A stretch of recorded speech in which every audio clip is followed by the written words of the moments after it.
Good morning, I'm Pat Thurston.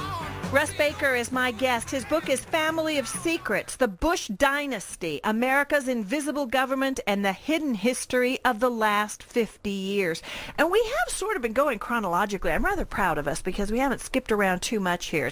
It's although there's a lot that we haven't covered, obviously there's so much in the book. But I'd like to, first of all, talk about Barbara Bush. She... we were talking off the air about her involvement in the assassination. Well, I wouldn't put it that way. She was the real trigger man, wasn't she? She was wearing an Oswald mask. That story is another peculiarity. There are dozens and dozens of stories related to November 22 having to do with people in the Bush family or friends of theirs or funds that were CIA connected that were involved with things that day. But as far as Barbara goes, this is very interesting. Now, earlier we were talking about how H.W. of Bush 41 could not remember where he was on November 22. Right. Then we have all this stuff indicating where he was and so forth. And then we have another thing. And shortly after one of these documents is declassified in the 1990s under Bill Clinton, Barbara suddenly produces her own memoir. And in the memoir, she actually suddenly, one of the things she has is what she was doing on November 22. Her husband can't remember. She comes and says, oh, yeah, here's what we were doing. And she says, I was in a beauty parlor in Tyler, Texas, when the president was shot, or when we learned of it. And she actually says, I was sitting under the hair dryers writing a letter, and here's the letter that I wrote that day. And I thought, well, this is strange. First of all, she has the letter, and she sent it presumably to someone else, but she still has the letter. This letter has never surfaced before this. This is right around the time that this document is declassified, showing H.W. making that funny phone call. And here she is, and she's producing this letter. And the letter begins, she says, dear family, I'm sitting under the hairdryer, la-di-da, la-di-da. Oh, my God, I just heard the president's been shot. And then she continues the letter. She actually stops writing, and then she continues it. We're now on a plane. What terrible news. And she says, we're hoping that it's some left-wing nut, not a right-wing nut, who has shot the president. And then she goes on and on. And in the letter, she misspells the names of certain people, like the man whose private plane they're on and so on. And I go back. It took me weeks and weeks and weeks, and I figure out the correct spelling of the name of the man whose plane they were on. And I discover his whole interesting background and where his plane was going and so on. And these are all these pieces of this sort of operation that day. And I look at that letter, and I think, who was she writing that letter to? Because it says, dear family. And she herself didn't have much family.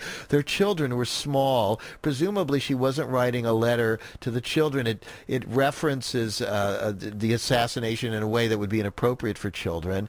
And so there's some questions as to whether this was a real letter. But it's very interesting because she mentions in there, she starts out and she says, it's been a nice week. We had lunch with Mrs. She gives the name of this woman, so-and-so Ulmer, and she says, they were so good to George when he was in Greece. And I thought, well, when was he in Greece and why was he in Greece? And what I figure out eventually is that this Mrs. Ulmer, a woman named Doris Ulmer, that her husband, Alfred Ulmer, was the head of the CIA station in Greece when they were involved with all this undermining democracy there. And this is way before George Bush was supposed to have been in the CIA. But because she put the first name of the woman and not the husband's name at all, you had to do a lot of research to try to figure out who the husband was. By the way, the husband was deeply involved with overthrowing governments, and he was living abroad and working for the brother-in-law of Aristotle Onassis, of course, who was very complicated, who would later become Jackie Kennedy's husband. There's all of these strands to this stuff, but anyway, they were having this man who was in charge of CIA coups was visiting in Texas that week that Kennedy was killed in Texas, and he was with George H.W. Bush. That is absolutely remarkable. This book is called Family of Secrets, but the subtitle could be The Family Jewels. The CIA. Okay. Absolutely. 808-0810 is the telephone number, 8080-810. I want to talk about Richard Nixon.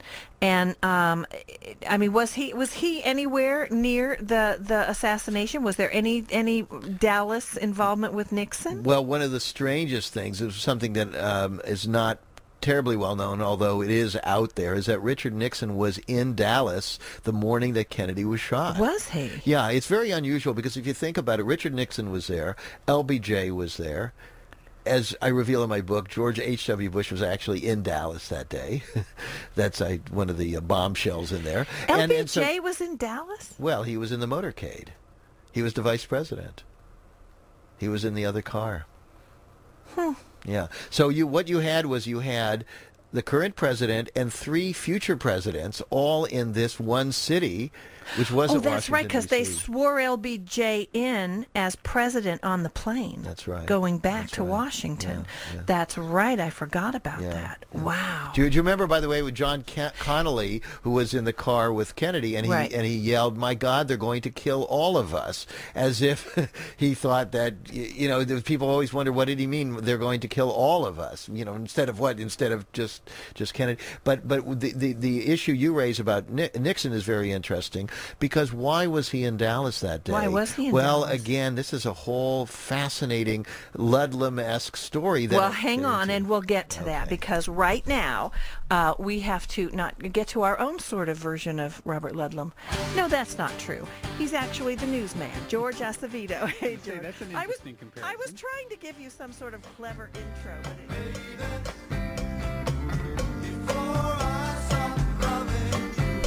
Good morning, I'm Pat Thurston. My guest is Russ Baker. His book is Family of Secrets, The Bush Dynasty, America's Invisible Government, and the Hidden History of the Last 50 Years. Russ, we have tons of calls coming in, but we've got to do this Nixon thing. And before we get to Watergate, we'll take some of these phone calls. Nixon, what was he doing in Dallas, and what was his role in government at the time? Well, this is very strange. As you know, in 1960, he was the Republican nominee for the presidency. Some people believe... he had that disastrous debate with Kennedy. Right, but some people believe he may have makeup. actually won the election and that it was stolen with votes in Chicago and so forth. But in any case, he then in 1962 ran for governor of California and lost in that famous speech, "You won't have Dick Nixon to kick around anymore." Yeah. He was a private citizen at this point.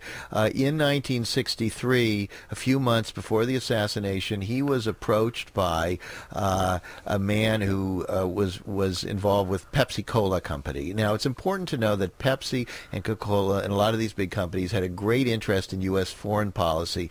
In the 1950s, of course, they got their sugar from Cuba. That was the primary supplier. They were very, very upset about Castro.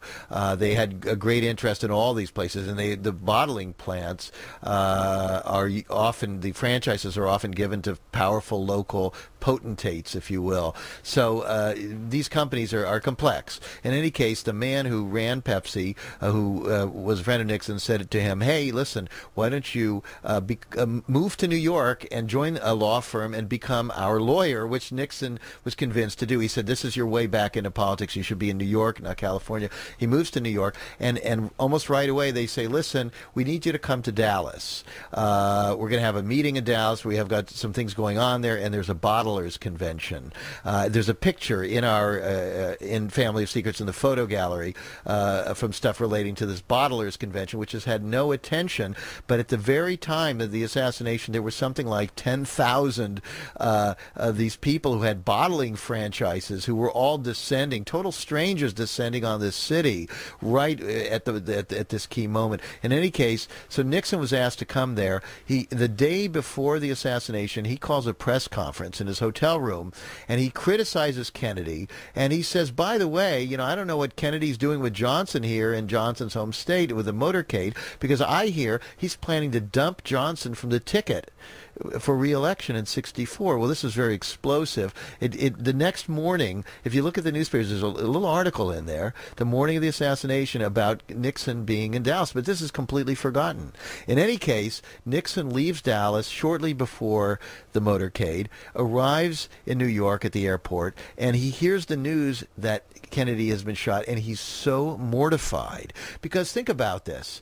The man who had the most serious case of sour grapes with Kennedy was there in that city.